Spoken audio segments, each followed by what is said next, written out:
നമസ്കാരം. പുതിയൊരു വീഡിയോയിലേക്ക് എല്ലാവർക്കും സ്വാഗതം. മിക്കവരും ദേവിയെ ആരാധിക്കുന്നു. മനസ്സറിഞ്ഞു വിളിച്ചാൽ അമ്മ ഒരിക്കലും കൈവിടില്ല. ദേവിയോട് പ്രാർത്ഥിക്കുമ്പോൾ ദേവി നമ്മുടെ അടുത്ത് എപ്പോഴും ഉണ്ടാകുന്നു. നമ്മുടെ കൂടെ ദേവി ഉണ്ട് എന്ന് നാം പലപ്പോഴും കാണാതെ പോകുന്നു. എന്നാൽ ഇനി പറയുന്ന ലക്ഷണങ്ങൾ നിങ്ങൾ കാണുന്നുണ്ടെങ്കിൽ ദേവിയെ നിത്യവും പ്രാർത്ഥിക്കുകയും ആരാധിക്കുകയും വേണം. ദേവിയുടെ സാന്നിധ്യം നിങ്ങളുടെ കൂടെ ഉണ്ടാകുമ്പോൾ ജീവിതത്തിൽ കാണുന്ന ചില ലക്ഷണങ്ങളാണ് ഇവിടെ പറയുന്നത്.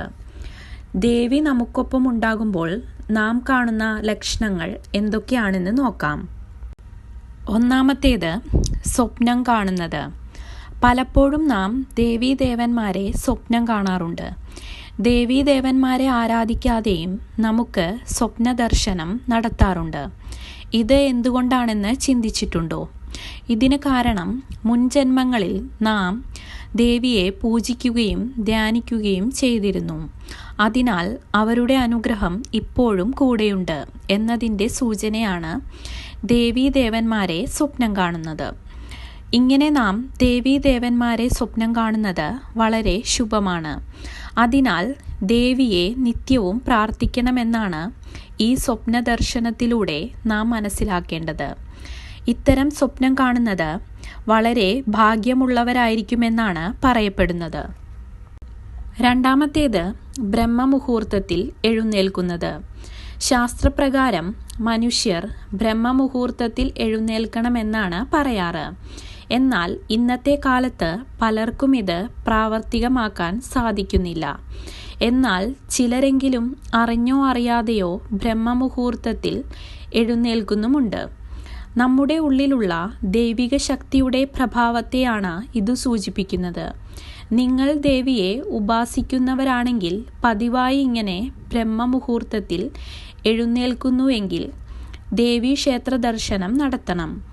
ഇങ്ങനെ ചെയ്താൽ ദേവിയുടെ അനുഗ്രഹം എപ്പോഴും കൂടെയുണ്ടാകും. ബ്രഹ്മമുഹൂർത്തത്തിൽ ദേവിയെ സ്വപ്നം കാണുന്നതും ഭാഗ്യമായി കണക്കാക്കാം. മൂന്നാമത്തെ ലക്ഷണം, മിക്ക ആളുകളും ക്ഷേത്ര ദർശനം നടത്താറുണ്ട്. എന്നാൽ ചുരുക്കം ചിലർക്ക് മാത്രമേ ഈ പറയുന്ന ലക്ഷണം ഉണ്ടാകാറുള്ളൂ. ഇവർ ക്ഷേത്ര ദർശനം നടത്തുമ്പോൾ ഇവരുടെ കണ്ണിൽ നിന്നും അറിയാതെ കണ്ണുനീർ വരുന്നു. ക്ഷേത്രത്തിലെത്തിയാൽ എന്തെന്നില്ലാത്ത സന്തോഷവും ഇവർക്കുണ്ടാകും. കൂടാതെ ചിലർക്കെങ്കിലും ഭഗവാനെയോ ഭഗവതിയെയോ തൊഴുമ്പോൾ ഒന്നും പറയാൻ കഴിയാതെ നടക്കൽ നിന്നു പോകുന്നു. ദേവീദേവന്മാരുടെ അനുഗ്രഹം കൂടുതലായി ഉള്ളതുകൊണ്ടാണ് ഇങ്ങനെ സംഭവിക്കുന്നത്. ഇങ്ങനെയുള്ളവർ അതീവ ഭാഗ്യശാലികളായി കണക്കാക്കപ്പെടുന്നു. നാലാമത്തെ ലക്ഷണം, തെറ്റ് ചെയ്താലുള്ള ഭയം. പലർക്കും ഒരു ചെറിയ തെറ്റ് ചെയ്യുമ്പോഴേക്കും അതിൽ വിഷമം തോന്നുന്നു. എന്നാൽ ചിലർക്കാകട്ടെ എത്ര വലിയ തെറ്റ് ചെയ്താലും അതിൽ കുറ്റബോധം തോന്നാറില്ല. ദേവീദേവന്മാരുടെ സ്വാധീനം കൂടുതലായി നമ്മളിൽ ഉള്ളതിനാലാണ് ചെറിയ തെറ്റ് ചെയ്താൽ പോലും വിഷമങ്ങൾ അനുഭവിക്കേണ്ടി വരുന്നത്. അഞ്ചാമത്തെ ലക്ഷണം, ആരോ നിരീക്ഷിക്കുന്നു എന്ന ചിന്ത. ചിലപ്പോൾ നമ്മെ ആരെങ്കിലുമൊക്കെ എപ്പോഴും നിരീക്ഷിക്കുന്നു എന്ന തോന്നൽ മനസ്സിൽ ഉണ്ടാകാറുണ്ട്. പാദസര കിലുക്കമോ വളകിലുക്കമോ കേൾക്കുന്നു. ഇങ്ങനെയുണ്ടാകുമ്പോൾ നാം പേടിക്കുന്നു. ഏതെങ്കിലും ഒരു ശക്തിയാണ് ഇങ്ങനെ ചെയ്യുന്നതെന്ന് മനസ്സിലാക്കുക. ദേവി നമ്മെ നിരീക്ഷിക്കുന്നതിൻ്റെ ലക്ഷണമാണ് ഇത്.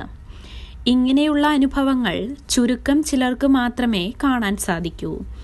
ഇങ്ങനെ കാണുന്നവർ ദേവീക്ഷേത്രത്തിൽ പോയി പ്രാർത്ഥിക്കണം.